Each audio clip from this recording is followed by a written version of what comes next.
عشاء انشاءاللہ تعالی مسجد شیخ دکن میں ادا کی جائیں گی۔ پھر بعد نماز عشاء حاضرین کے لیے تناول طعام کا بھی انشاءاللہ اہتمام رہے گا۔ آپ حضرات اطمینان سے تشریف رکھیں۔ مختصر یہ جلسہ ہے۔ شہر گلبرگہ کی علمی ادبی شخصیت ہمارے درمیان رونق فروز ہے، پروفیسر قاری عبدالحمید اکبر صاحب موجود ہیں۔ انشاءاللہ تعالی ان کا گراں قدر خطاب ہوگا، اس کے بعد جلسہ اختتام پذیر ہوگا۔ تو آپ حضرات اطمینان سے تشریف رکھیں۔ جلسہ ختم ہونے کے بعد عشاء کی اذان ہوگی، پھر جماعت انشاءاللہ تعالی ادا کی جائے گی، نماز ادا کی جائے گی۔ آج کے اس جلسے کی تشہیر الحمدللہ بہت اچھے پیمانے پر کی گئی۔ مساجد میں جمعہ میں اعلان ہوا، اخبارات میں بھی نیوز آئی جلسے کی، پھر سوشل میڈیا کے ذریعے سے بھی اس کی تشہیر ہوئی ہے۔ لیکن ہم دیکھ رہے ہیں کہ یہاں 20-25 آدمی سے زیادہ جمع نہیں ہوئے۔ یہ ہمارے قوم میں کس قدر بے حسی، کس قدر غفلت پیدا ہو گئی ہے۔ شاید ماضی میں ایسی غفلت، ایسی بے حسی کا دور نہیں گزرا ہوگا جو موجودہ زمانے میں قوم مسلم غفلت اور بے حسی کا جو شکار ہوئی ہے۔ ماضی میں ایسی مثال ہمیں دیکھنے کو نہیں ملی۔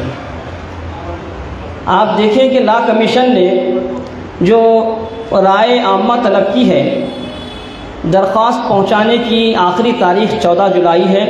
اس کے باوجود اس ملک میں تقریباً 25 سے 30 کروڑ مسلمان بستے ہیں،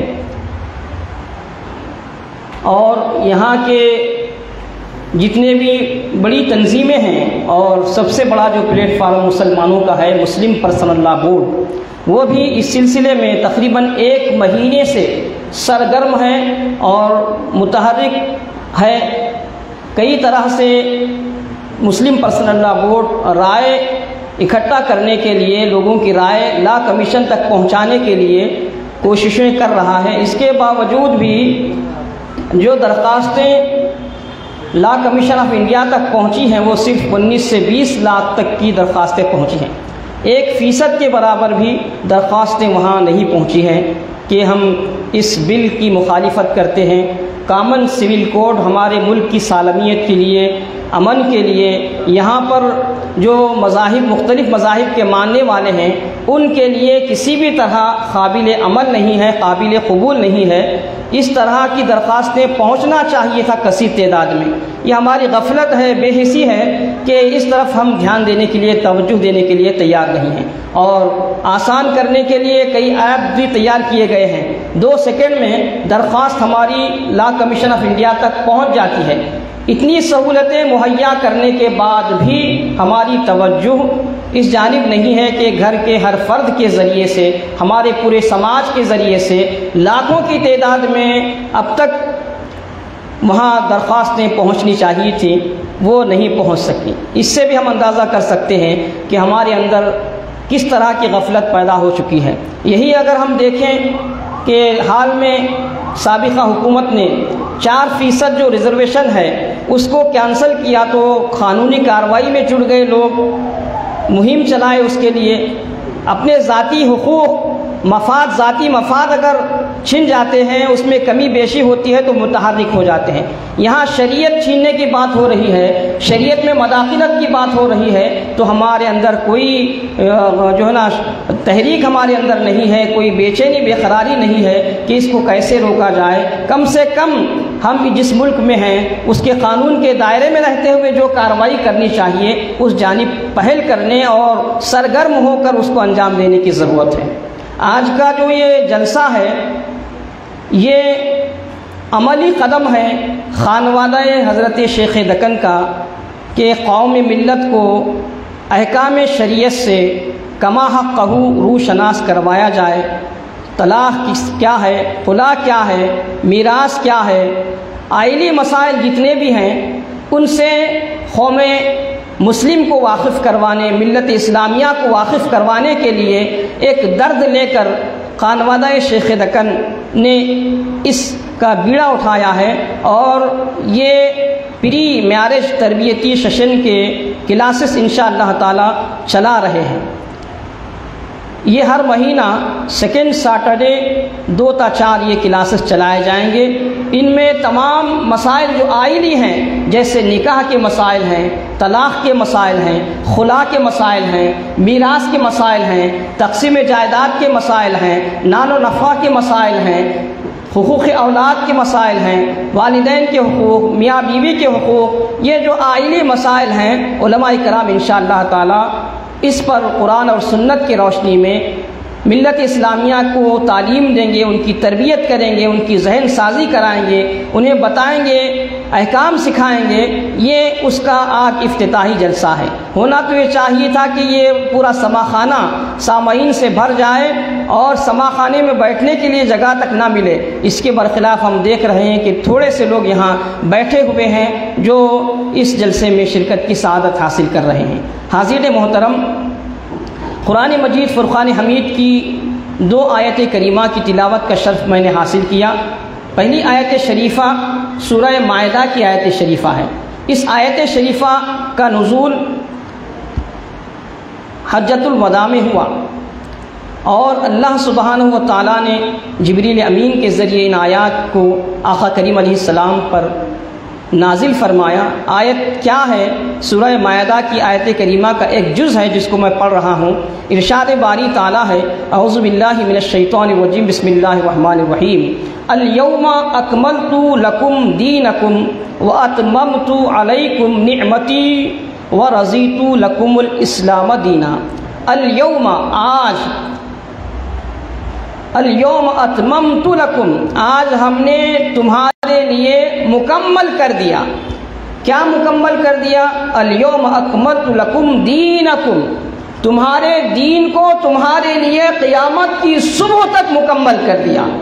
اس دین میں قیامت کی صبح تک کسی قسم کی کسی شعبے میں، چاہے حیات کا کوئی شعبہ ہو، جتنے شعبے حیات انسانی کے ہیں، قیامت کی صبح تک حیات انسانی کا کوئی شعبہ ایسا نہیں ہے جس کی رہنمائی اور رہبری شریعت محمدی میں موجود نہ ہو۔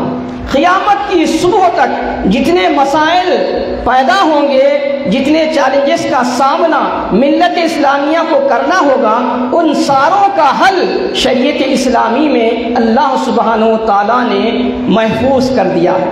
اور ایسی لچک اس شریعت میں، اس قانون میں موجود ہے، جس دور میں جیسے تقاضے ہوں، جیسے مسائل ہوں، جیسے چیلنجز ہوں، شریعت میں کمال ہے، یہ حسن ہے، یہ خوبی ہے کہ وہ ہر دور کے تقاضوں کو، ہر دور کی ضرورت کو، ہر دور کے چیلنجز کو، ہر دور کے تقاضوں کو پورا کرتے ہوئے مسلمانوں کی، ملت اسلامیہ کی، امت مسلمہ کی رہنمائی سارے حیات کے شعبے میں کرتی ہے۔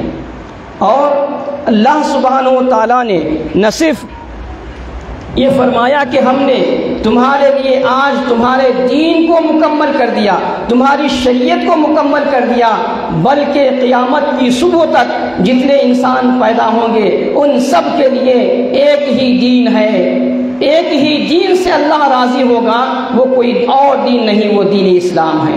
وَرَضِيتُ لَكُمُ الْإِسْلَامَ دِينًا، اور ہم نے تمہارے لیے بطور دین، تمہارا دین اسلام ہو، اس سے ہم راضی ہیں۔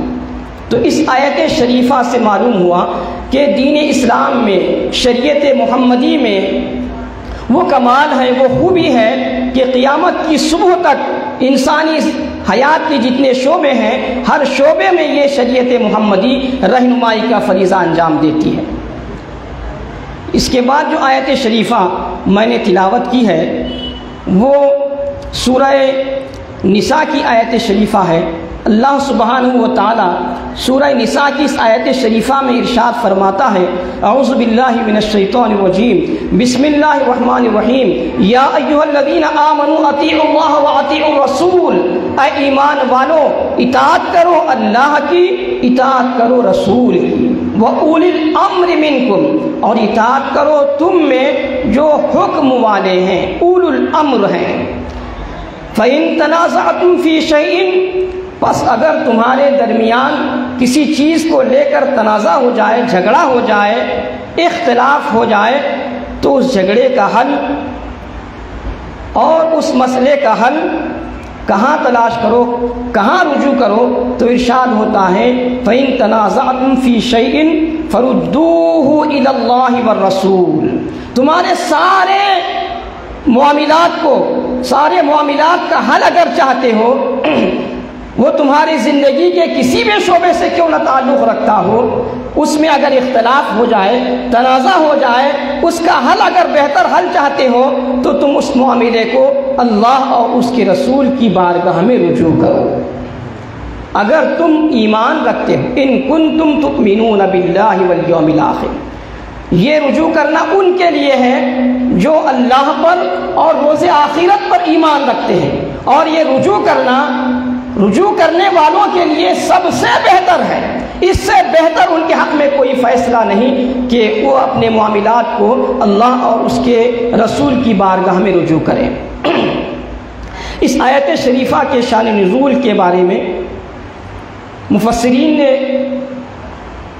جو لکھا ہے اختصاراً اس کو میں آپ کی خدمت میں پیش کروں۔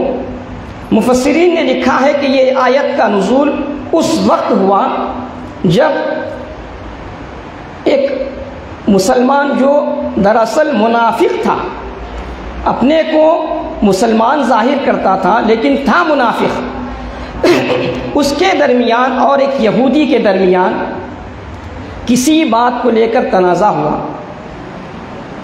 یہودی اور منافق جب دونوں جھگڑنے لگے تو دونوں نے مل کر یہ طے کیا کہ اس معاملے کو محمد الرسول اللہ صلی اللہ علیہ وسلم کی بارگاہ میں پیش کریں گے، وہ جو فیصلہ کریں گے، حکم صادر کریں گے، اس کو ہم دونوں خوشی سے مان لیں گے۔ یہ طے کر کے نکلے۔ جب سب سے پہلے وہ منافق نے کہا کہ چلو پہلے حضرت ابوبکر کے پاس چلتے ہیں، ان سے رائے لیں گے، ان سے فیصلہ کرائیں گے۔ حضرت ابوبکر نے فیصلہ کیا، خود سرکار نے فیصلہ کیا، حضرت ابوبکر، دونوں نے ایک ہی فیصلہ کیا۔ وہ فیصلہ یہودی کے حق میں تھا، کیونکہ وہ منافق جو بظاہر اپنے آپ کو مسلمان ظاہر کرتا تھا حق پر نہیں تھا، یہودی حق پر تھا۔ اسی لیے آقا کریم علیہ السلام نے اور حضرت صدیق اکبر نے دونوں نے فیصلہ اس یہودی کے حق میں فرمایا جو حق پر تھا۔ جو منافق تھا اس کو بے چینی ہوئی، وہ پہلے ہی سے وہاں بارگاہ میں حاضر ہونا نہیں چاہتا تھا، پشو پیش کر رہا تھا، اس کے زور ڈالنے پر حاضر ہوا۔ جب فیصلہ سنایا گیا تو وہ چاہتا تھا کہ یہ فیصلہ اس کے حق میں ہوا ہے، حضرت عمر فاروق کی خدمت میں پہنچا اور وہاں سے فیصلہ حاصل کرے۔ وہ سمجھتا تھا کہ حضرت عمر جو ہیں وہ مسلمانوں کو دیکھ کر، مسلمان ہوں میں، یہ دیکھ کر میرے حق میں فیصلہ کریں گے شاید۔ اس طرح سے وہ حضرت عمر فاروق کی خدمت میں پہنچا۔ جب وہ دونوں پہنچے تو وہ یہودی پہلے عرض کرنے لگا کہ اے عمر، یہ جو فیصلہ تمہارے پاس ہم لے کر آئے ہیں، اس کا فیصلہ محمد عربی صلی اللہ علیہ وسلم نے بھی کر دیا ہے، اور حضرت ابوبکر صدیق نے بھی اس کا فیصلہ میرے حق میں کیا ہے۔ تو جب انہوں نے یہ سنا تو فوراً حضرت عمر فاروق نے دونوں سے کہا کہ میرے آنے تک تم یہیں ٹھہرے رہو۔ اندر گھر گئے اور ننگی تلوار لے کر آئے اور اس منافق کے سر کو اس کے تن سے جدا کر دیا، اور کہا کہ جو رسول اللہ کا فیصلہ نہ مانے، عمر ان کا فیصلہ اس طرح کر دیتا ہے۔ جو رسول اللہ کے فیصلے کو نہ مانے، انکار کرے، عمر ان کا فیصلہ اس طرح کر دیتا ہے۔ تو اس آیت شریفہ میں یہ بات بتلائی گئی ہے کہ تمہارے لیے بہتر یہ ہے کہ تم اپنے معاملات کو شریعت محمدی کی روشنی میں حل کر لو، اللہ اس کے رسول کے فیصلے کی روشنی میں حل کرو۔ لیکن ہمارا حال آج کچھ اور ہو گیا ہے۔ ہم حل اس وقت کرائیں گے جبکہ ہم احکام شریعت سے واقف ہوں۔ حضرت عبداللہ بن عمر کی حدیث بھی میں نے خطبے میں پڑھی، جو مشکات المصابیح کی حدیث ہے، مشکات شریف کی حدیث ہے، وہ بھی عرض کرتا ہوا آگے بڑھوں گا۔ 10-12 منٹ میں اپنی گفتگو کو میں ختم کر دوں گا۔ پھر اس کے بعد آپ کو بصیرت افروز خطاب سماعت کرنا ہے پروفیسر صاحب سے۔ حضرت عبداللہ ابن عمر رضی اللہ تعالیٰ عنہ اس حدیث کے راوی ہیں، فرماتے ہیں ان عبداللہ ابن عمر قال قال رسول اللہ صلی اللہ علیہ وسلم لا یؤمن احدکم حتی یکون ہواہ تبعا لما جئت بہ، تم میں سے کوئی بھی شخص اس وقت تک مومن کامل ہو ہی نہیں سکتا جب تک کہ اپنی تمام تر خواہشات کو میری لائی ہوئی شریعت کے تابع نہ کر دے۔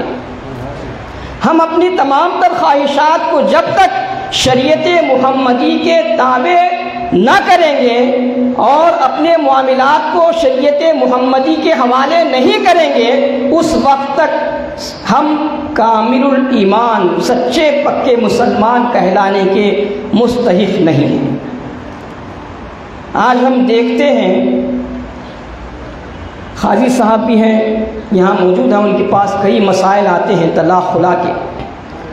بہت سارے کیسز ایسے بھی ہوتے ہیں کہ جو طلاق کے بعد عدت گزرنے کے بعد بھی مینٹننس لیتے ہیں، اور بہت سارے کیسز جو ان کے پاس آتے ہیں جلد بازی میں غصے میں طلاق دینے کے واقعات بکثرت پیش آ رہے ہیں۔ اس قسم کے واقعات سے صرف میاں اور بیوی کا نقصان نہیں ہوتا، میاں اور بیوی الگ نہیں ہوتے، بلکہ ان کے ساتھ ساتھ نئی نسل بھی ان کی زندگی بھی متاثر ہو جاتی ہے۔ وہ بھی والد کے ہوتے ہوئے یتیم کی طرح ان کو زندگی گزارنا پڑتا ہے، ماں کے ہوتے ہوئے ماں کی ممتا سے ان کو محروم ہونا پڑتا ہے۔ حضرت عمر فاروق رضی اللہ عنہ کے دور میں اگر کوئی ایک وقت میں 3 طلاقیں دیتا ایک ہی نشست میں، تو حضرت فاروق اعظم اس کو کوڑے لگانے کا حکم فرماتا۔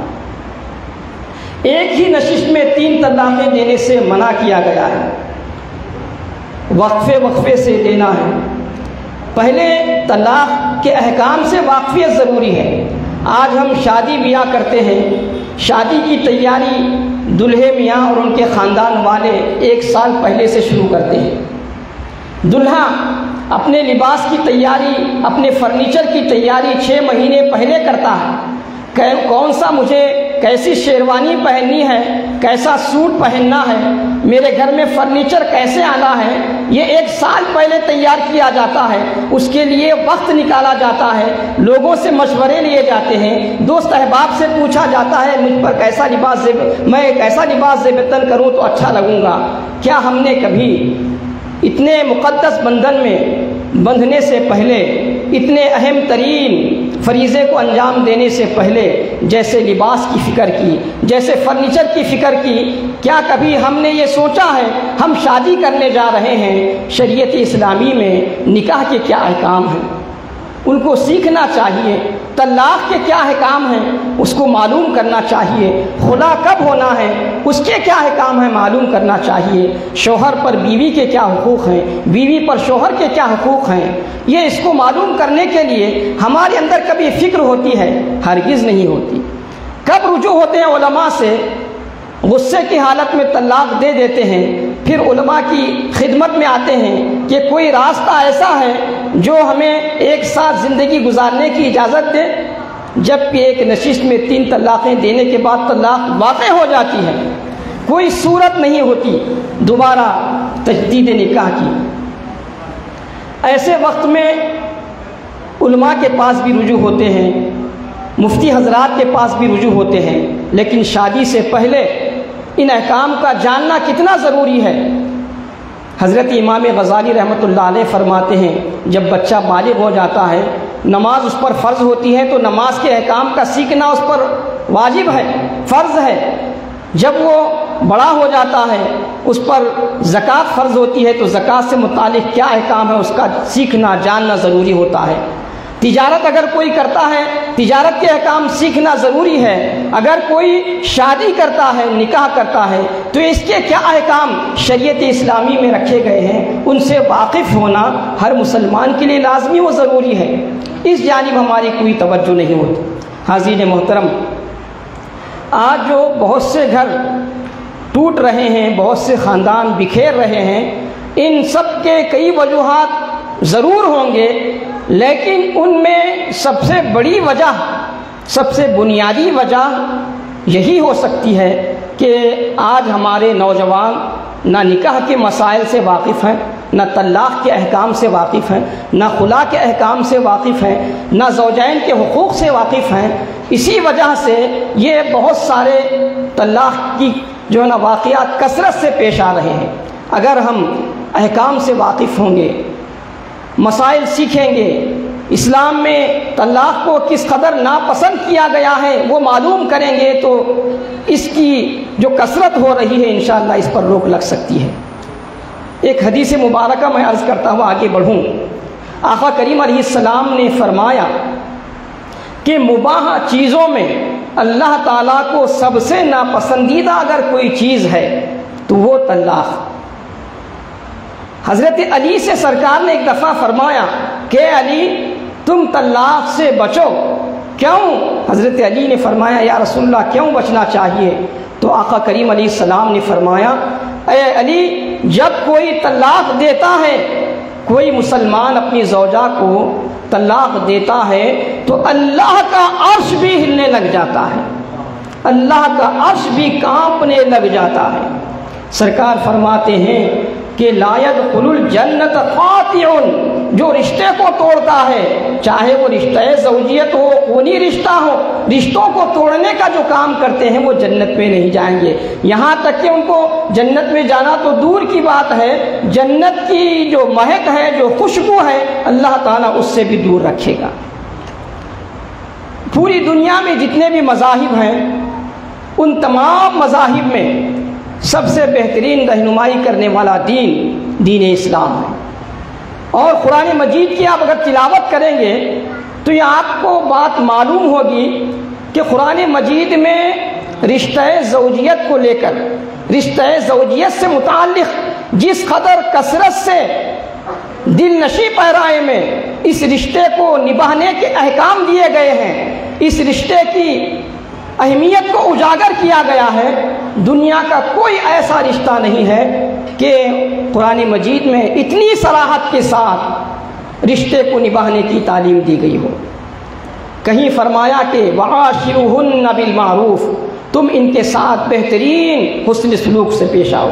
کہیں فرمایا ہن لباس لکم وانتم لباس لہن، تم ان کے لباس ہو اور یہ تمہارے لباس ہیں۔ کہیں فرمایا هو الذي خلق من الماء بشرا فجعله نسبا وصهرا، وہ ذات جس نے انسان کو پانی سے پیدا کیا اور اس کے لیے نسب یعنی آبائی خاندان اور سسرال بنایا، سسرالی رشتہ بنایا۔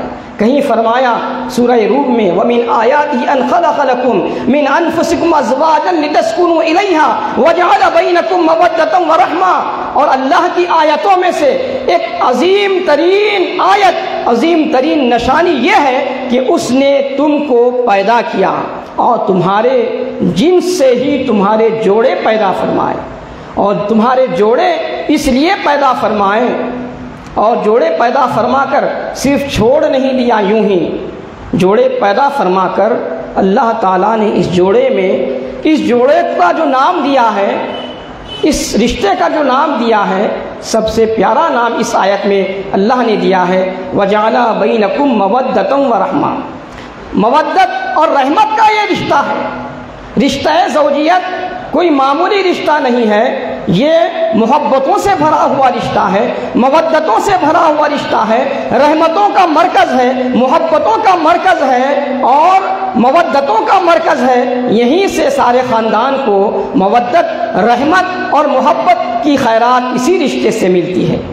کسی کو جتنا خاندان کا پھیلاؤ ہوتا ہے، اسی رشتے سے خاندان پھیلتے پھولتے ہیں، نشو و نما پاتے ہیں، اس رشتے کے برکت سے ہی دوسرے رشتے بنتے ہیں۔ اللہ نے فرمایا کہ تمہاری جنس سے ہی تمہارے جوڑے بنائے، وَجَعَلَ بَيْنَكُمْ مَوَدَّةً وَرَحْمَةً، صرف جوڑے بنا کر یوں ہی چھوڑ نہیں دیا، بلکہ ان جوڑوں میں اللہ نے رحمت، محبت کے جذبات بھی پیدا فرمائے۔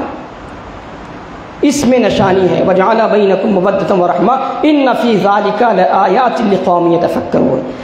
ان میں نشانی ہے صاحب فکر حضرات کے لیے، ان کے لیے نشانیاں ہیں جو فکر والے ہیں، صاحب بصیرت ہیں۔ دوسرے مقامات پر بہت ساری آیتیں ہیں، اتنی آیتیں قرآن مجید میں میاں اور بیوی کے رشتے کو بیان کرنے کے لیے، رشتہ زوجیت کی اہمیت، افادیت، اس کی فضیلت، اس کی برکت، اس کی رحمت اتنی آیتوں میں بیان کی گئی ہے کہ دوسرے کسی رشتے کے لیے اس قدر کثرت سے قرآن مجید میں ذکر نہیں کیا گیا جس قدر کثرت سے رشتہ زوجیت کا ذکر کیا گیا ہے۔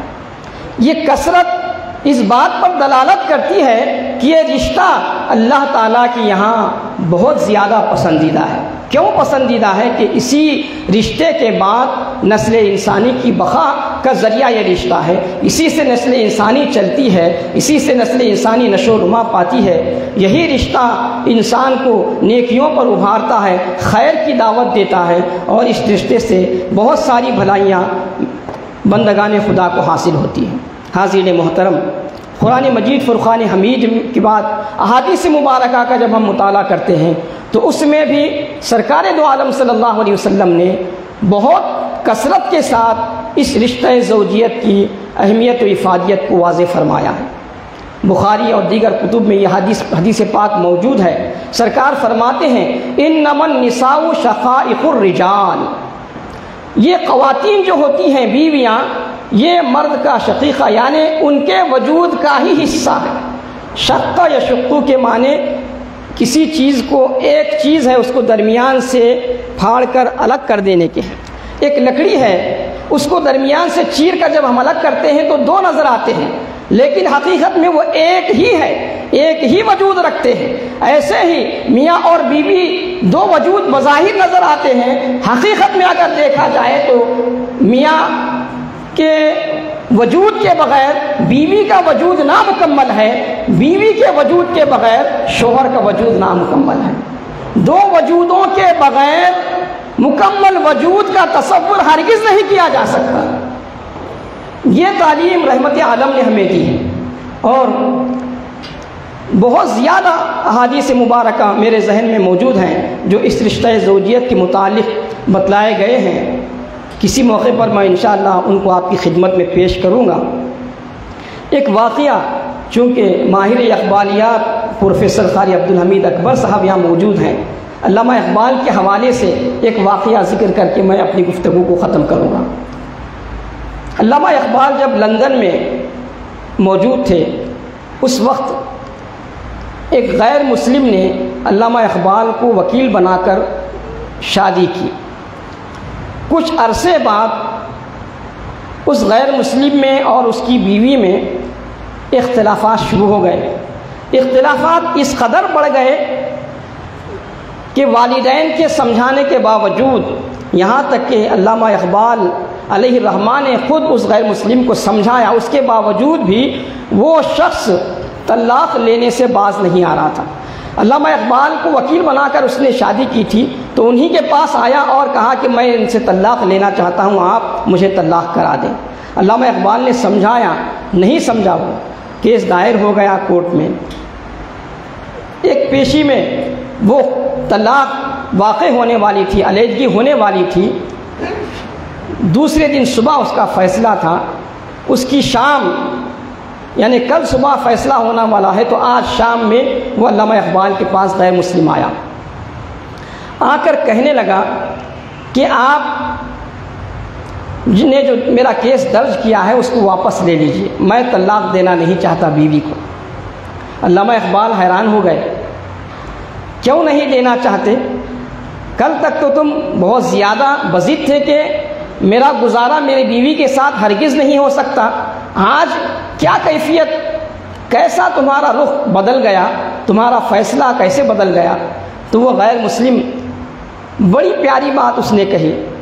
یہ ایک واقعہ اگر ہم سمجھیں، علامہ اقبال علیہ الرحمٰ کا ایک واقعہ اگر ہم سمجھیں، تو ہمارے معاشرے میں جو طلاقوں کی کثرت ہو رہی ہے وہ خود بخود جو ہے نا رک سکتی ہے۔ علامہ اقبال نے جب اس غیر مسلم سے پوچھا کہ طلاق کیوں نہیں دینا چاہتے، تو اس غیر مسلم نے علامہ اقبال سے کہا کہ دراصل بات یہ ہے کہ کل ہی میں نے مسلمانوں کے نبی محمد الرسول اللہ کی ایک حدیث میں نے پڑھی ہے۔ حدیث جب میں نے پڑھی تو اس حدیث نے میرے فیصلے کو بدل دیا۔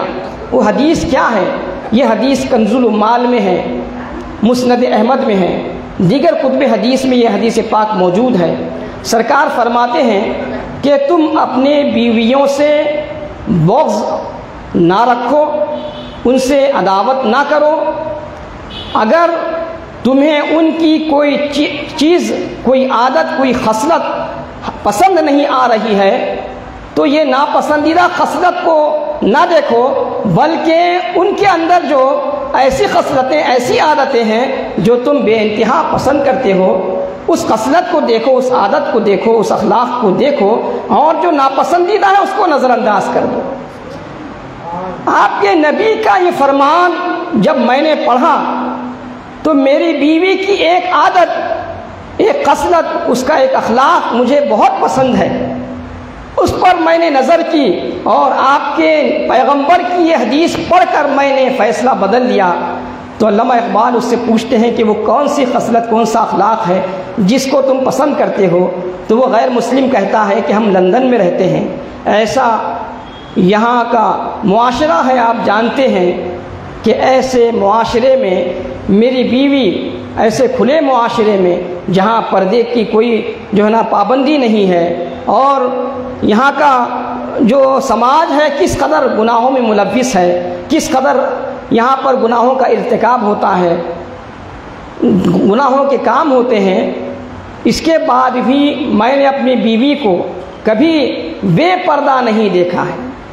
وہ ہمیشہ پردے سے رہتی ہے، اپنی زیب و زینت صرف میرے لیے کرتی ہے، سچی سنورتی ہے لیکن میرے لیے سچی سنورتی ہے، کسی غیر سے اس کا رابطہ نہیں ہے، کسی غیر سے اس کا تعلق نہیں ہے، اس کی یہی ادا مجھے پسند ہے۔ اس ادا کو دیکھ کر میں نے اپنا فیصلہ بدل دیا، میں اس کو طلاق نہیں دوں گا۔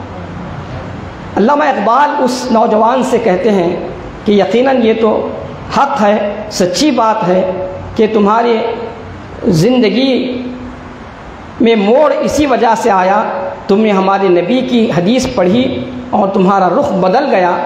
جس نبی نے تمہارے گھر کو ٹوٹنے سے بچایا ہے اس نبی کا کلمہ تم پڑھ لو۔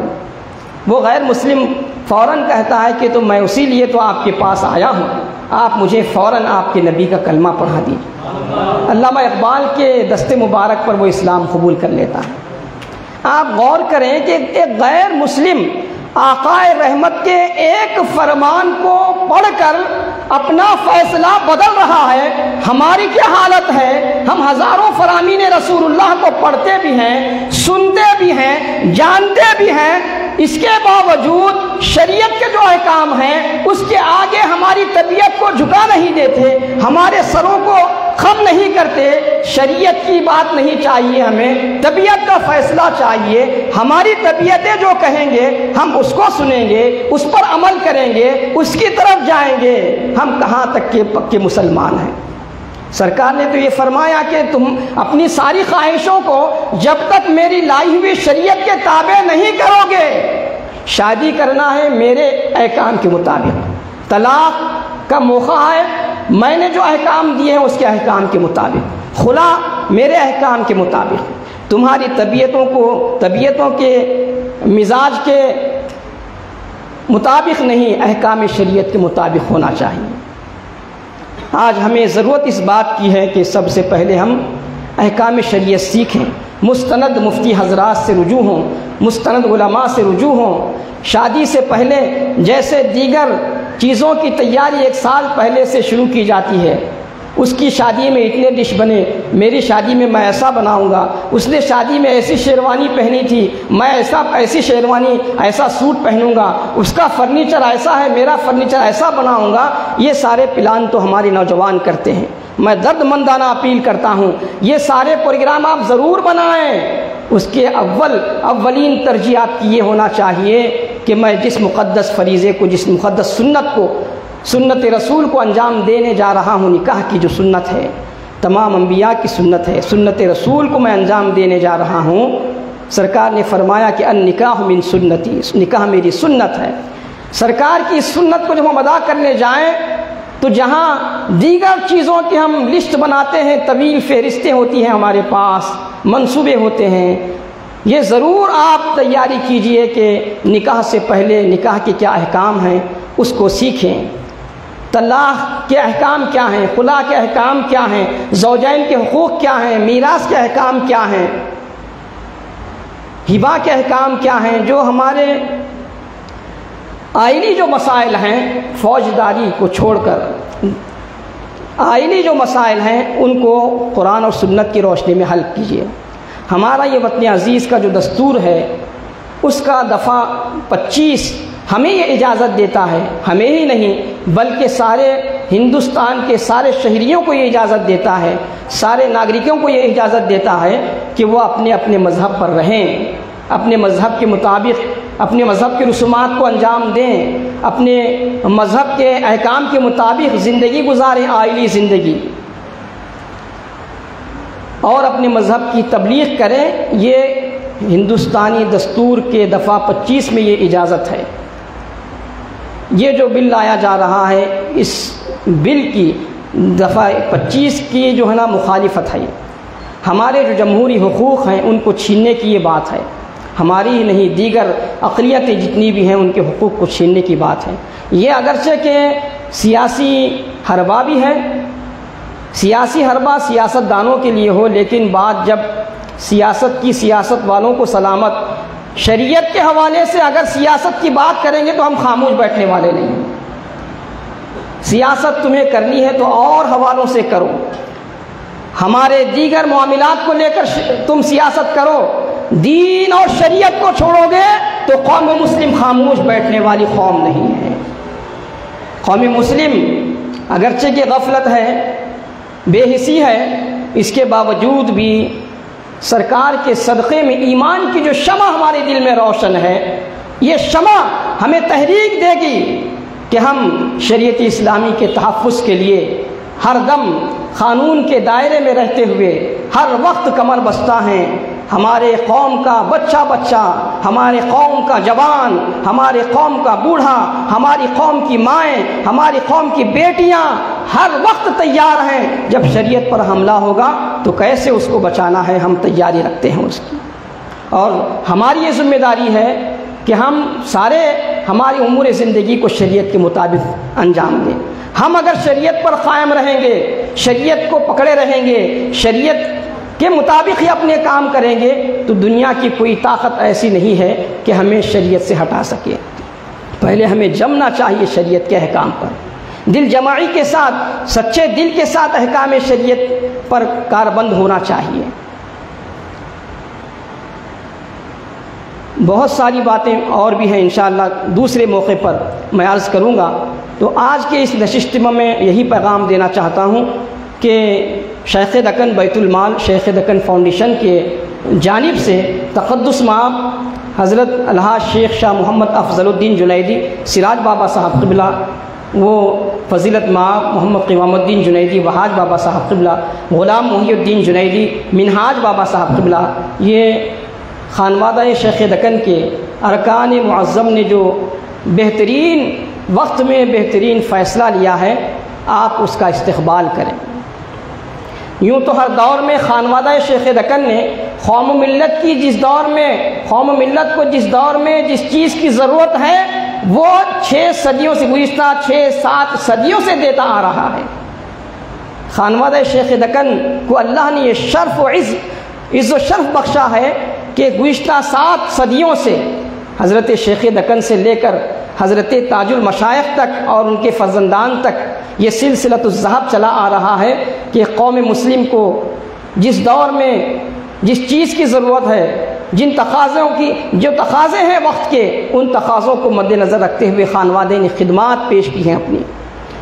ہمارا یہ فریضہ بنتا ہے کہ خانوادے نے جو قدم اٹھایا ہے ان کے قدم کا ہم استقبال کریں، اپنے نوجوان بیٹوں کو، بیٹیوں کو، اپنے گھر کی خواتین کو اس پری میرج تربیتی سیشن سے جوڑیں۔ ہر مہینہ سیکنڈ سیٹرڈے کو یہ بعد نماز ظہر 2 بجے سے 4 بجے تک یہ کلاسز چلائے جائیں گے۔ یہ سارے احکام جو میں نے عرض کیا اس میں سکھائے جائیں گے، مفتی حضرات علماء کرام سکھائیں گے۔ بچوں کے لیے بھی جاننا ضروری ہے، بڑوں کے لیے بھی جاننا ضروری ہے۔ صرف زوجین کو جاننا ضروری نہیں ہے، بلکہ میں تو یہ کہوں گا زوجین کا جاننا تو بے حد ضروری ہے، ان کے ساتھ ساتھ زوجین کے جو خاندان کے لوگ ہیں، ان کے والدین، ان کے بھائی بہنیں جو ان کے گھر کا حصہ ہیں، ان کے خاندان کا حصہ ہیں، وہ بھی ان احکام سے واقف ہوں۔ یہ احکام شریعت سے واقف نہ ہونے کی وجہ سے ہماری طبیعت میں شرارت پیدا ہو جاتی ہے۔ میں معذرت کے ساتھ عرض کرتا ہوں کہ جو طلاق واقع ہو رہے ہیں، بہت سارے خلا ہو رہے ہیں، اس میں صرف زوجین کی مرضی شامل نہیں ہوتی، بلکہ گھر کے بڑے بزرگ بھی اس میں شامل ہیں۔ اپنی انا کی خاطر بہت سارے طلاق کے واقعات ہو رہے ہیں، ہم دیکھتے ہیں۔ بڑوں کی بھی یہ ذمہ داری ہے کہ بہو کو بہو نہیں، بیٹی کے نگاہ سے دیکھیں، اور داماد کو داماد نہیں بلکہ بیٹا سمجھیں، محبت شفقت کے ساتھ رہیں، مسائل کو نہ بڑھائیں، خوشگوار ماحول پیدا کریں۔ زندگی چند دن کی ہوتی ہے، محبت کے ساتھ گزارنا چاہیے۔ وآخر دعوانا الحمدللہ رب العالمین۔ السلام علیکم ورحمۃ اللہ۔ جمیل صاحب گلپوشی کرنا ہے، یہ لو مائک میں محترم الحاج جمیل احمد صاحب انصاری سے گزارش کرتا ہوں کہ سیدھا بابا صاحب کے کی گلپوشی کریں۔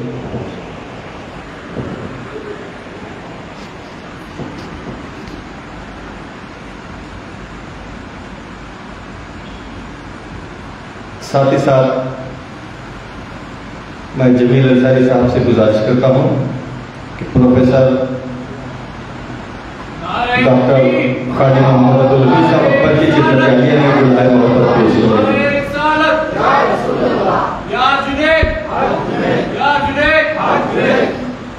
پروفیسر الحاج محمد عبدالعزیز صاحب اکبر خدمت عالیہ میں گلہائے محبت پیش کیا جائے۔ ساتھ ہی ساتھ مہمان ہمارے علی جناب عبدالجبار صاحب گولا ایڈوکیٹ کی خدمت عالیہ میں بھی گلہائے محبت پیش کیا جائے۔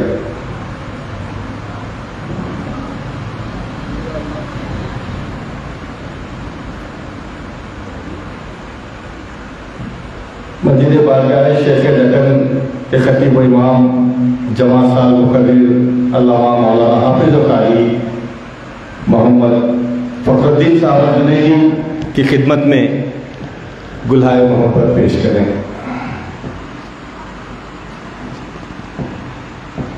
آئیے اب میں پروفیسر قاری محمد الحاج محمد عبدالعزیز صاحب اکبر صدر شعبہ اردو و فارسی گلبرگہ یونیورسٹی گلبرگہ سے گزارش کرتا ہوں کہ اپنے انمول خیالات کا اظہار فرمائیں۔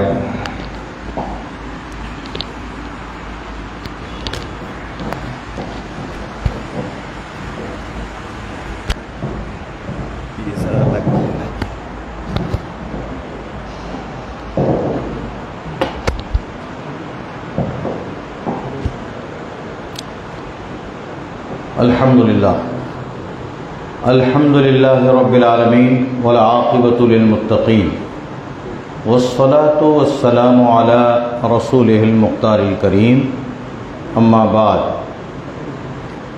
وقال اللہ تبارک و تعالی فی شان حبیبہ الکریم اعوذ باللہ من الشیطان الرجیم بسم اللہ الرحمن الرحیم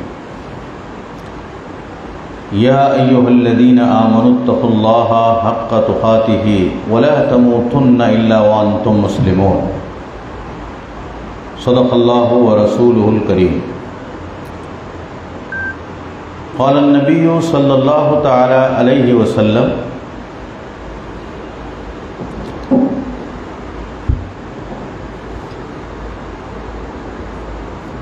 قولوا للناس حسنا وقال علیہ الصلاة والتسلیم تزوج الودود الولود فإنی اباہی بکم الامم بیوم القیامہ قال اللہ تبارک و تعالی فی شان حبیبہ الکریم بسم اللہ الرحمن الرحیم ان اللہ وملائکتہ یصلون علی النبی یا ایہا الذین آمنوا صلوا علیہ وسلموا تسلیما اللہم صلی علی سیدنا شفیعنا مولانا محمد النبی الامی وعلی آلہ واصحابہ وبارک وسلم صلاۃ و سلام علیک یا سیدی یا رسول اللہ صلی اللہ تعالی علیہ وسلم۔ قابل صد احترام زینت مجلس خیر حضرت مولانا ڈاکٹر شیخ افضل الدین جنیدی صاحب المعروف بسراج بابا صاحب،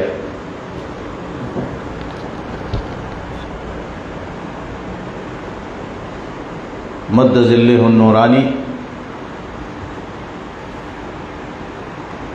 سجادہ نشین بارگاہ حضور شیخ دکن علیہ رحمت و رضوان، امام و خطیب مسجد حاضہ جناب الحاج حافظ و قاری مولانا فخر الدین صاحب امام و خطیب، ناظم اجلاس جناب خواجہ گیسو دراز صاحب، ہمارے شہر کے معروف ایڈوکیٹ عبدالجبار گولا صاحب اور حاضرین مجلس، السلام علیکم ورحمۃ اللہ وبرکاتہ۔ میں سب سے پہلے ایک کار خیر کی افتتاح کے لیے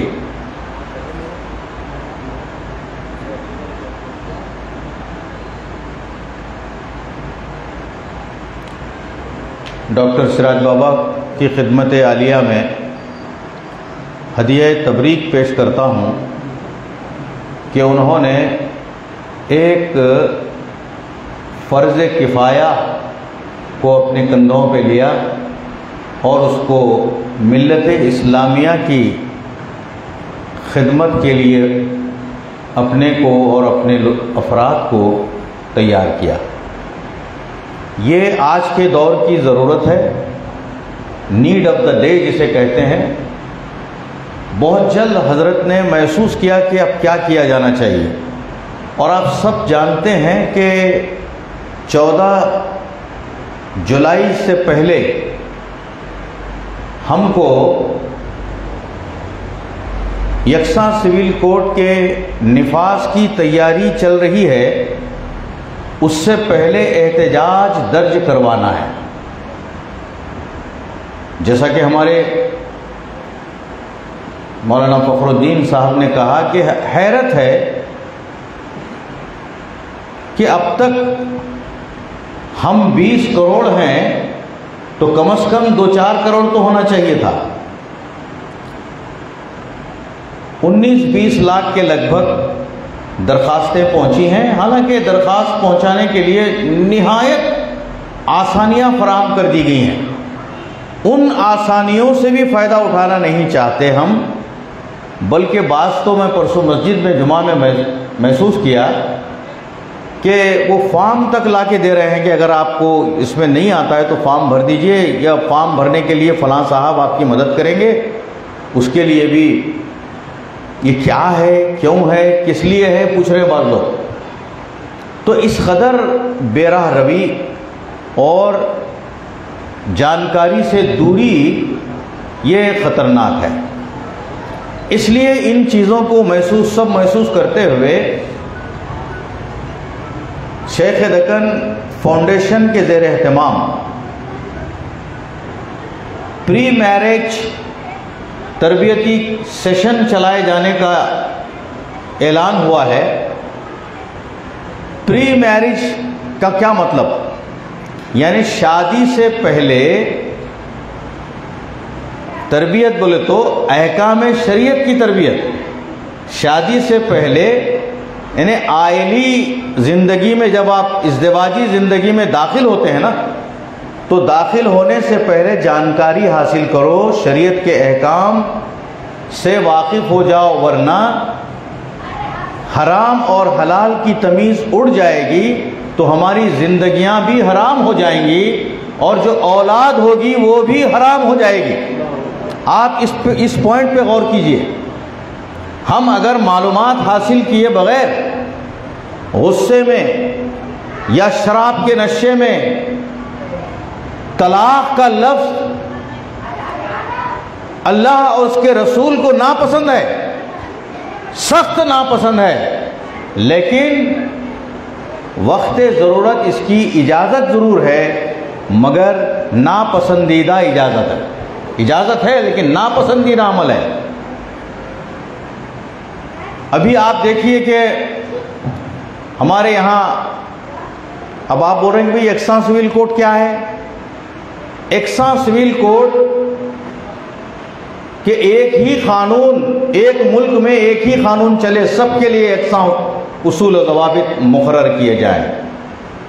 دوسرے معنوں میں یہ ہے کہ بھئی دوسرے جو ہمارے قوانین ہیں، جو ہمارے اعمال و اشغال ہیں، وہ الگ، ہم تجارت کے سلسلے میں اور دیگر چیزوں کے سلسلے میں تھوڑا بہت ایڈجسٹمنٹ کر سکتے ہیں، لیکن شریعت کے احکام سے اس کے خلاف ورزی میں ہم کسی سے سمجھوتا نہیں کر سکتے۔ مسلمان کو سمجھوتا کرنا نہیں ہے، اس لیے مسلمان یہ جانتا ہے کہ یہ آسمانی قانون ہے شریعت، آسمانی قانون کو زمین والا تبدیل نہیں کر سکتا۔ حاضرین باتمکین، اسی لیے بتایا جا رہا ہے کہ ہم پہلے اس کے احکام جانیں کہ بھئی شادی، ابھی یکساں سول کوڈ ہی نہیں ہے، ہمارے مہربان لوگوں کے 3 نعرے ہیں۔ 370 کا نفاذ، دفعہ 370 کا نفاذ،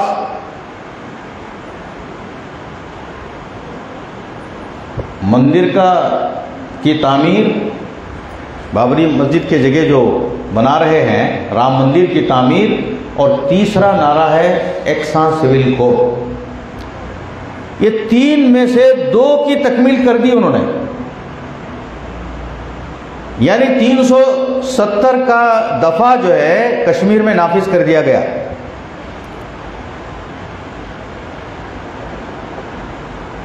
اور دوسرا، مندر کی تعمیر ہو گئی، اب یکساں سول کوڈ کا نفاذ باقی ہے۔ اس کے لیے یہ دوسرے معنوں میں ایک ڈرامائی انداز میں جو ہے یہ کام چل رہا ہے، نیت ان کی کچھ اور ہے۔ ہم کو گھبرانے کی بھی ضرورت نہیں ہے، یہ کوئی آسان کام نہیں ہے۔ یکساں سول کوڈ کا نفاذ اگرچہ مسلمانوں کو دھکا پہنچتا ہے، خطرہ ہے، لیکن ہندوستان کی اس دھرتی پر جینے والے اور بھی لوگ ہیں، ان پر بھی اس کا اطلاق ہوتا ہے، اس لیے it is very difficult to impose. یہ اس کو امپوز کرنا، آپ پر عائد کرنا، یہ بہت مشکل کام ہے، لیکن اس کا مطلب یہ نہیں ہے کہ ہم مشکل ہے نہیں کر سکتے، بلکہ چپ بیٹھنے کا نہیں ہے۔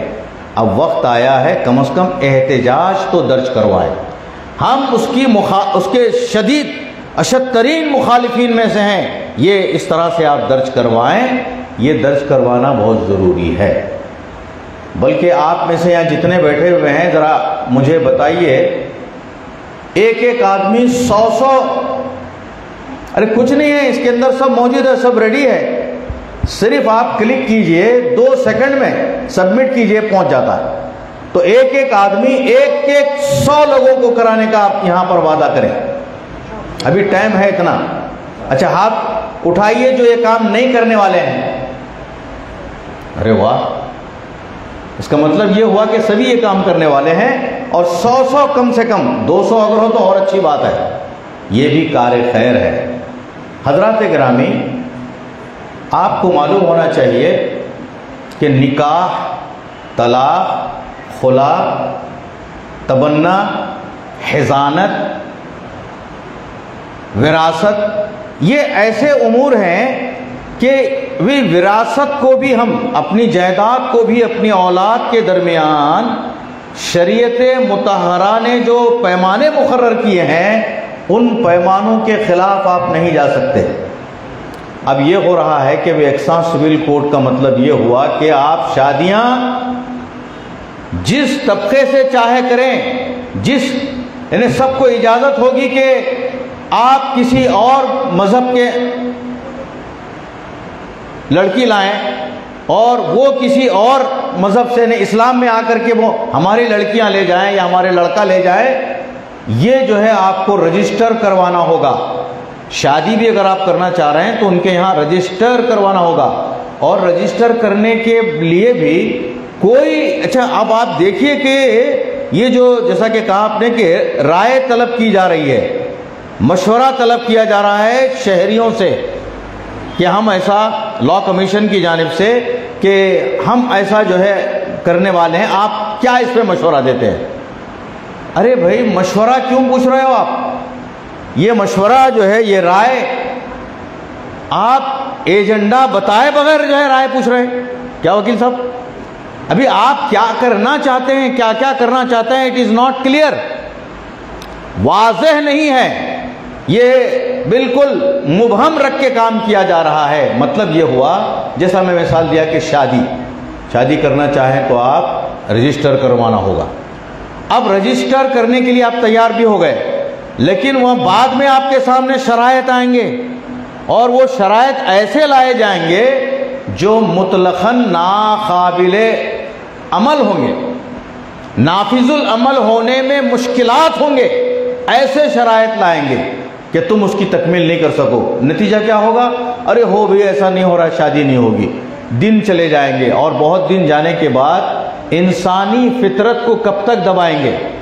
انسان کی فطرت میں اللہ نے وہ چیزیں رکھی ہیں جو آدمی عورت کو چاہتا ہے، عورت آدمی کو چاہتی ہے، تو اب یہ دوری پیدا کر دیں گے تو اب چاہت کی تکمیل کیسے ہوگی؟ رکاوٹیں جب پیدا ہو رہی ہیں حافظ صاحب، جب رکاوٹیں اس طرح پیدا ہو رہی ہیں تو اس کی تکمیل کیسے ہوگی؟ جب نہیں ہوگی تو چاہتوں کی تکمیل کے لیے آدمی غلط کام کرنا شروع ہو جائے گا، یعنی اللہ رسول کو جو ناپسند ہے، بد عمل، بد فعلی شروع ہو جائے گی، اور جب بد فعلی شروع ہو جائے گی تو ہوگا کیا؟ اسلام کے قانون پامال ہو جائیں گے، اور ہمارا مہربان دوست یہی چاہتا ہے کہ اسلام کے قانون کو پامال کیا جائے۔ آپ کے ساتھ ہی، آپ ہی کے ذریعے آپ کے قانون کو پامال کرنے کی ایک ناپاک سازش ہے۔ دوسری بات، لڑکیوں کی عمر بڑھا دی جائے گی۔ بھئی 18 تو کر دیا تھا، اس کے بعد 21، پھر 24 کرنے والے ہیں اس میں۔ اب 24 تک آپ بتائیے کہ کیسے خاموش رہیں گے؟ نہیں، لڑکیاں جو ہے گریجویشن، پوسٹ گریجویشن ہونے تک اتنی عمر تو ہوتی ہے۔ جناب ٹھیک ہے، ابھی پہلے چل جاتا تھا ہوگا، لیکن جب چل جاتا تھا اس وقت آپ پوچھئے، یہاں بڑے لوگ بیٹھے ہوئے ہیں، 15 سال میں شادیاں ہو جاتی ہیں، لڑکی 15 سال کی ہو گئی شادی ہو جاتی، لڑکا 17-18 سال کا ہے شادیاں ہو جاتی تھی۔ جب عمر بڑھا دی جاتی ہے تو بے راہ رویاں اور گناہ کے کام زیادہ ہو جاتے ہیں، اور دشمن یہی چاہتا ہے کہ ہم گناہوں میں ملوث ہو جائیں۔ ایک بات۔ دوسری بات،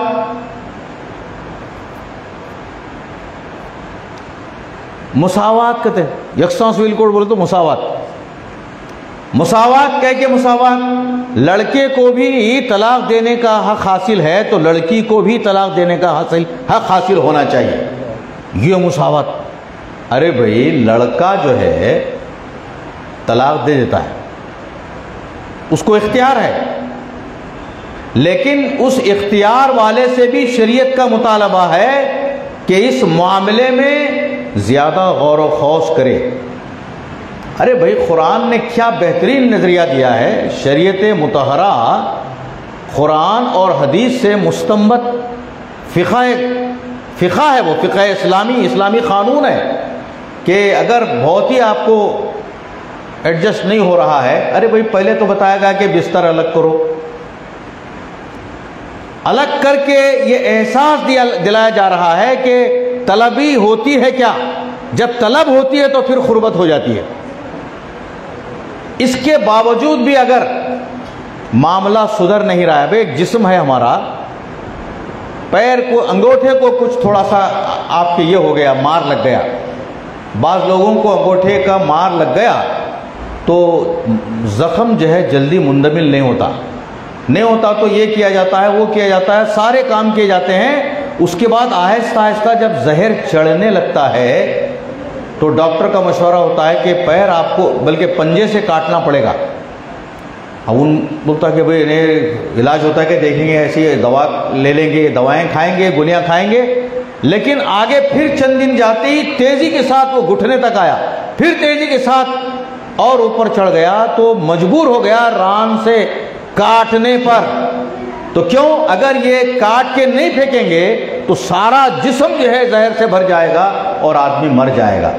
ایسی صورت میں پیر کاٹنا ہے، ایسا درد ہوتی ہے پیر کاٹنا ہے کیا؟ نا، طلاق کو بھی آپ ایسا ہی سمجھیے کہ کوشش کیجئے کہ جو ہے ہو سکتا ہے کیا اور نبھاؤ ہو سکتا ہے کیا، پوری کوشش کیجئے، انسانی کوشش، نیت صاف رکھیے اور کوشش کیجئے۔ اس کے باوجود بھی اگر سدھرنے کا نام نہیں، بستر الگ کرنے کے بعد بھی فرق نہیں پڑ رہا ہے تو جب کیا بولے ایک طلاق دینا۔ دیکھیے 3 طلاق دینا سخت گناہ ہے، سخت گناہ ہے، لیکن دیتا ہے تو ہو جاتی ہے۔ اس لیے پروسیجر بتایا گیا کہ پہلے 1 طلاق دو۔ اچھا 1 طلاق دینے کے بعد کیا ہوتا ہے؟ دوری رکھنا پڑتا ہے۔ یعنی اگر پہلے توہر سے پہلے اس کو رجوع کر لیتا ہے تو اس کے لیے اجازت ہے۔ اب یہ رجوع کرنے کا خیال اس کو آتا ہے کب؟ کیونکہ دوری ہوئی نا۔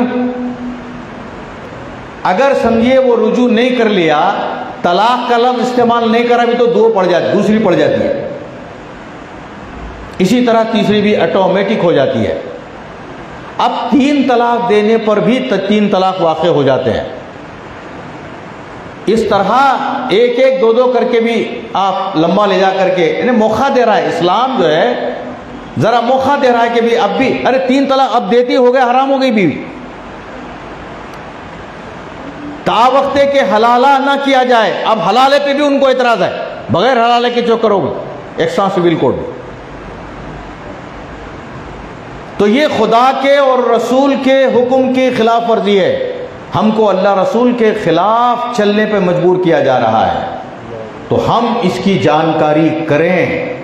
جب جانکاری، اچھا طلاق کے بارے میں بھی جانکاری حاصل کرنا ہے شادی سے پہلے، تو اس کا مطلب یہ نہیں ہے کہ شادی سے پہلے طلاق دینے کے واسطے میں طلاق کے احکام سیکھنا ہے، ایسا نہیں۔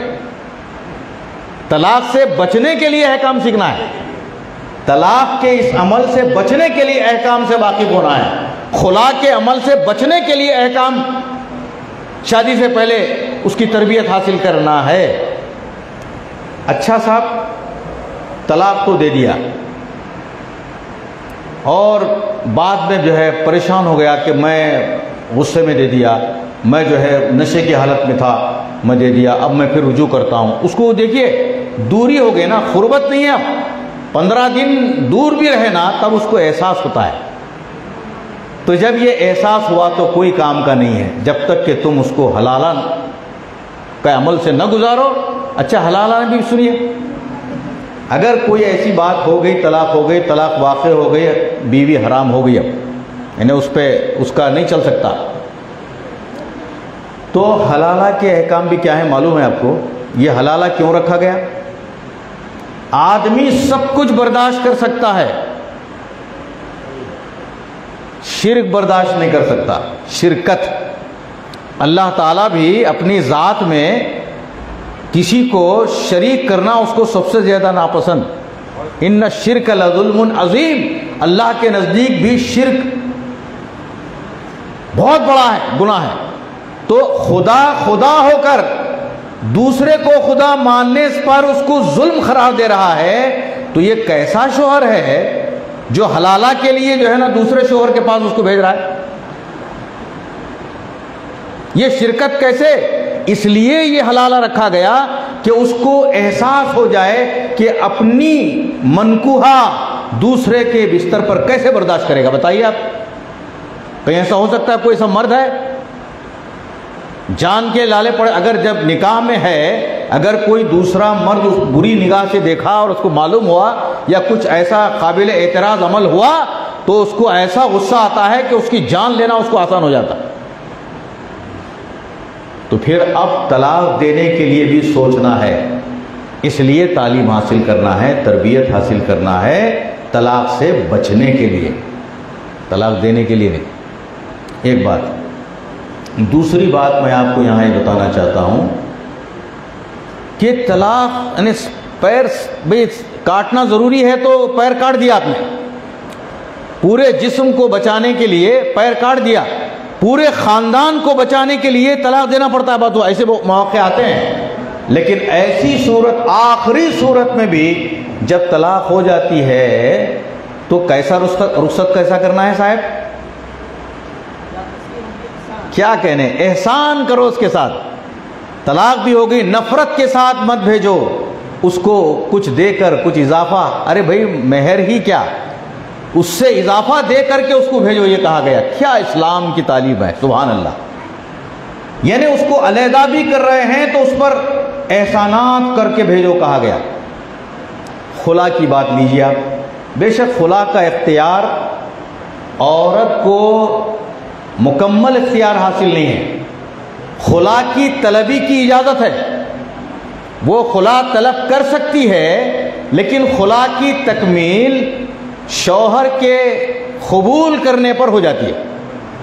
شوہر کو قبول کرنا ضروری ہے. یعنی ہاں میں تم چاہتی ہو خلا تو چلیے میں آپ کو آزاد کر دیتا ہوں.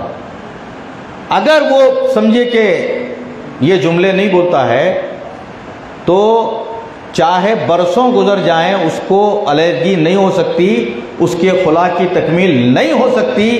8-10 سال بھی اپنے میکے کے گھر میں ہے تو بھی نکاح میں ہے. وہ خلا کی طلبی درخواست بھی دی ہے، اس میں کوئی شک نہیں. قاضی صاحب اگر ہوتے تو میں اور کچھ بات عرض کرتا، کیونکہ ان کے تجربے سے استفادہ کرتے ہوئے بہت ساری باتیں بولی جا سکتی ہیں.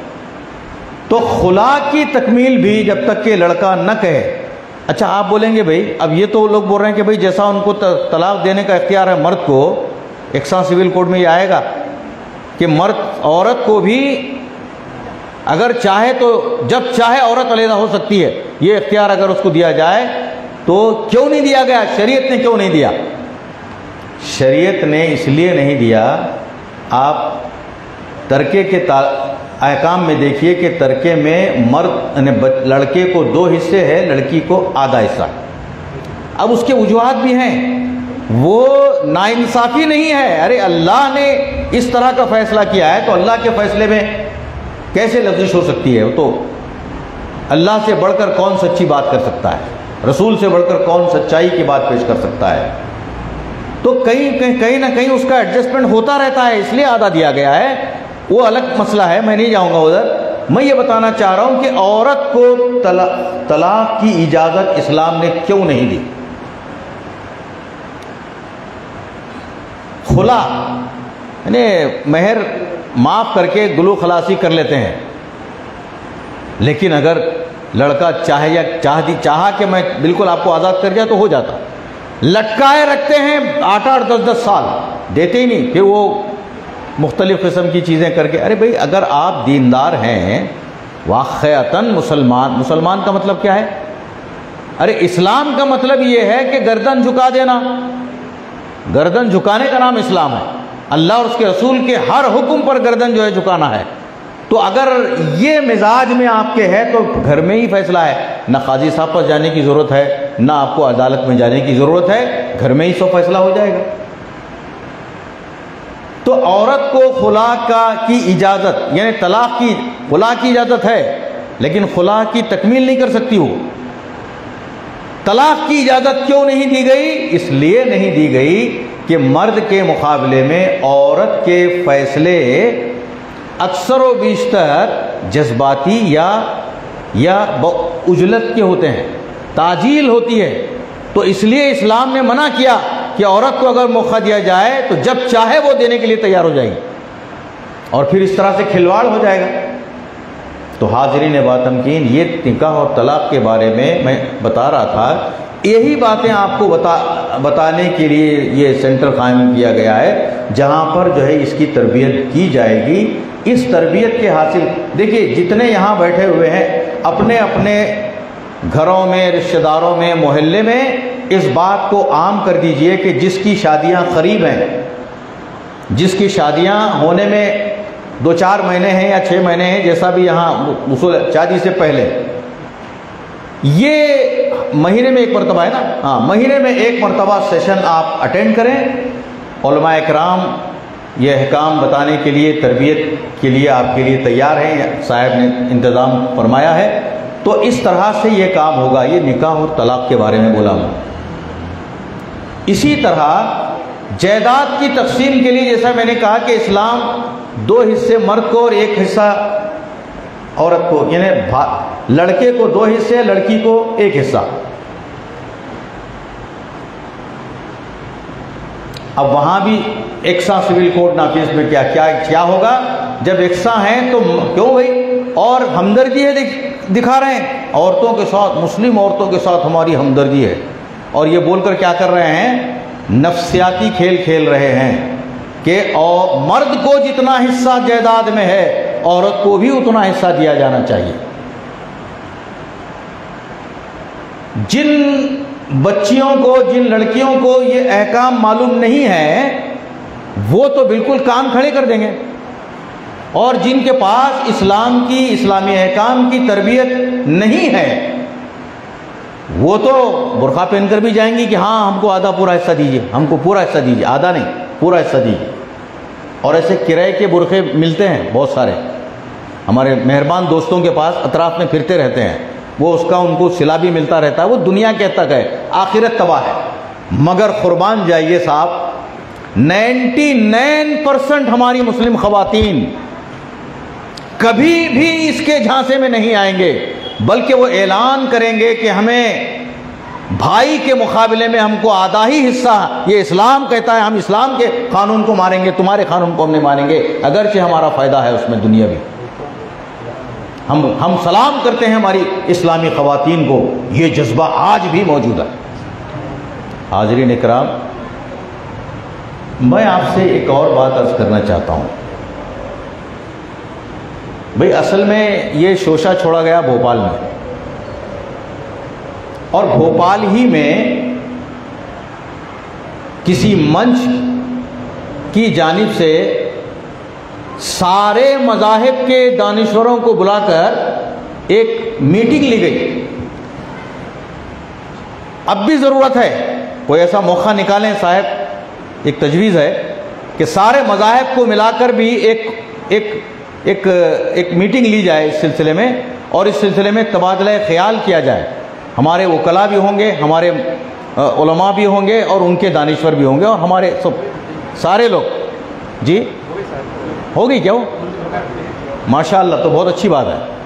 تو یہ بہت زیادہ اثر پذیری رکھتا ہے، اس لیے کہ اس یکساں سول کوڈ کا تعلق مسلمانوں ہی سے نہیں ہے، دوسری اقوام سے بھی ہے. لیکن دوسری اقوام کے بارے میں ہم یہ گارنٹی نہیں دے سکتے کہ وہ شدت کے ساتھ اپنے معاملے میں وہ جم کے جو ہے کھڑے رہیں گے پہاڑ کی طرح. کیوں؟ ان کے پاس کوئی قانون، خدائی قانون ہے ہی نہیں. خدائی قانون تو ہمارے پاس ہے. ہم کو پوری طرح سے جبل استقامت بنے رہنا چاہیے. اور اللہ تعالیٰ فرماتا ہے کہ تم اپنے معاملات میں جمے رہو، اور جب تم جمے نہیں رہیں گے تو ہوا اکھڑ جائے گی تمہاری، اور جب ہوا اکھڑ جائے گی تو تم پر لوگ مسلط ہو جائیں گے، ظالم لوگ مسلط ہو جائیں گے.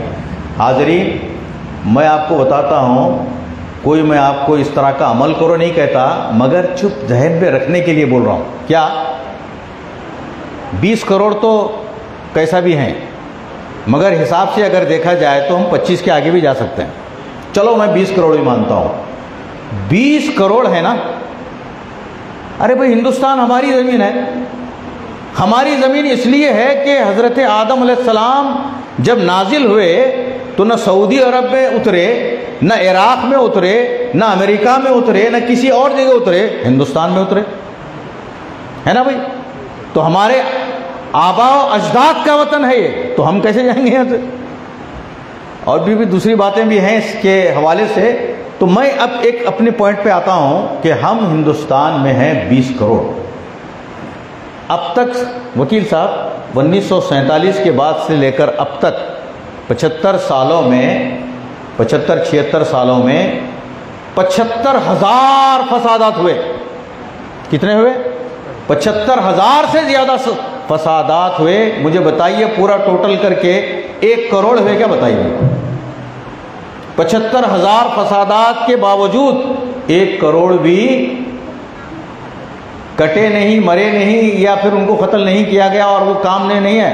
1 کروڑ سے کم ہے. 50 لاکھ بھی بہت زیادہ ہوگا. ٹھیک ہے نا؟ اچھا اگر 1 کروڑ بھی مان لیجئے کام آ گئے، 1 کروڑ بھی اگر کام آ گئے، 19 کروڑ بھی باقی ہیں کائے کو ڈرنے کا. ایک بات، ایک اور بات اس سلسلے میں عرض کرتا ہوں. 1 کروڑ 75 سالوں میں 1 کروڑ بھی اگر چلے گئے تو 75 سالوں میں اللہ 3 کروڑ 5 کروڑ پیدا کر دیتا. پھر بھائی دیکھو آپ، بکروں کی جو پیدائش، بکرے جو پیدا ہوتے ہیں 2 ہوتے ہیں نا، 2 1 شاید 1 یا 2 3 بھی کبھی ہوتے ہوں گے. ایک اور جانور ہے جس کو چمن میں رکھے بھی تو انہیں غلاظت میں جاتا. وہ جانور 10 12 دیتا ہے، لیکن مجھے بتائیے وہ کٹتے کتنے ہیں اور دکھتے کتنے ہیں؟ بکروں کو دیکھو، لاکھوں کروڑوں کی تعداد میں کٹتے ہیں، پیدا 2 ہوتے ہیں، مگر دکھتے کتنے ہیں؟ کتنے نظر آتے ہیں؟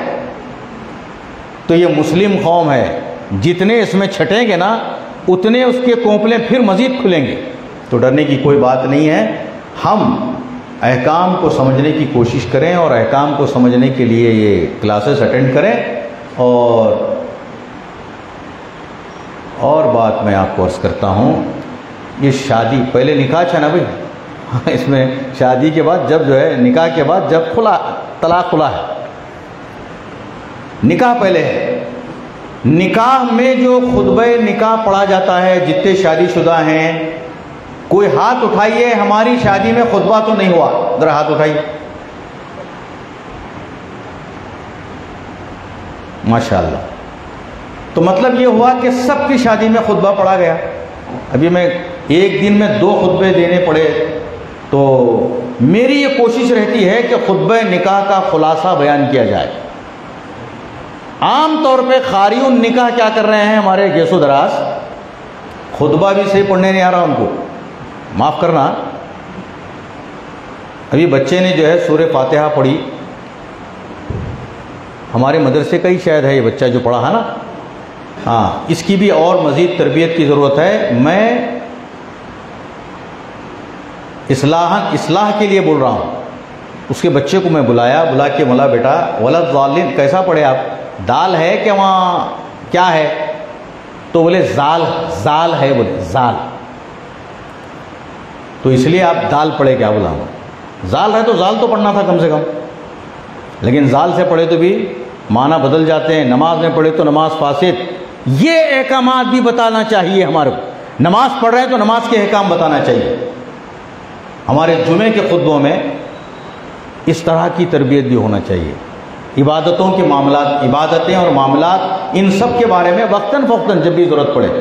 تو اس بچے کو میں نے کہا کہ میں بتایا اس کو میں کہ یہ بیٹا ضاد ہے، ضاد.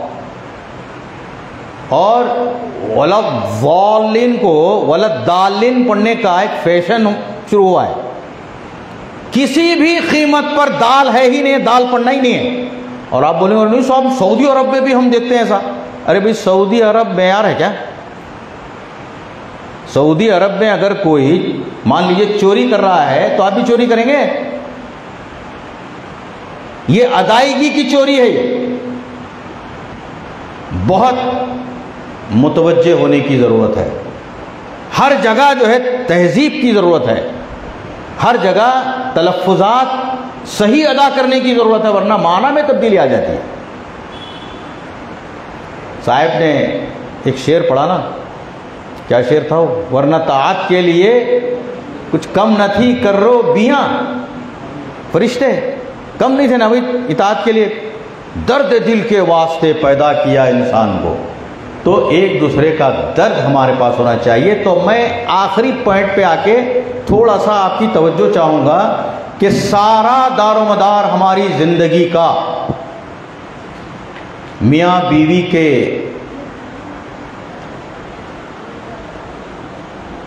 یعنی شادی جسے کہتے ہیں نکاح، اس کو سمجھنے کی ضرورت ہے کہ آدم جو ہے کو پیدا کیا گیا اکیلے تھے، ٹھیک ہے اکیلے تھے، تنہائی محسوس کر رہے تھے، اس تنہائی میں اضطراب بے چینی تھی، تو اللہ تبارک و تعالیٰ نے ان کی بے چینی کو دور کرنے کے لیے جس طرح یہاں جبریل کو بھیج کے اذان کہلوایا، ہندوستان میں جبریل بھی ہندوستان میں ہی آئے، آقا کو ٹھنڈی ہوا بھی ہندوستان سے آئی۔